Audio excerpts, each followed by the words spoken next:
मित्रांसोबतची आनंदाची सहल, हशा, संगीत आणि जल्लोष सुरू होता. पण काही क्षणातच घडलेल्या एका अपघाताने आनंदाचे वातावरण शोकात बदलले. नेमकं काय घडलं पाहूया. सिंधुदुर्ग जिल्ह्यातील मालवण तालुक्यातील एका रिसॉर्टमध्ये घडलेल्या दुर्दैवी अपघातात सांगली जिल्ह्यातील 25 वर्षीय तरुणाचा मृत्यू झाला आहे. माहितीनुसार मित्रांचा एक गट पर्यटनासाठी मालवण येथे आला होता. दुपारच्या वेळी काही जण जलतरण तलावात पोहत होते, तर इतर मित्र तलावाजवळ आनंदात वेळ घालवत होते. याच दरम्यान संबंधित तरुणाने उंचावरून जलतरण तलावात उडी मारली. मात्र उडी तलावाच्या कमी खोलीच्या भागात गेल्याने त्याच्या डोक्याला तळाशी जोराचा धक्का बसल्याचे सांगितले जात आहे. मित्रांनी तात्काळ त्याला जवळच्या रुग्णालयात नेले.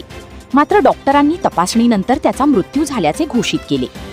घटनेची माहिती मिळताच पोलिसांनी घटनास्थळी पंचनामा करून आकस्मिक मृत्यूची नोंद केली असून पुढील तपास सुरू आहे.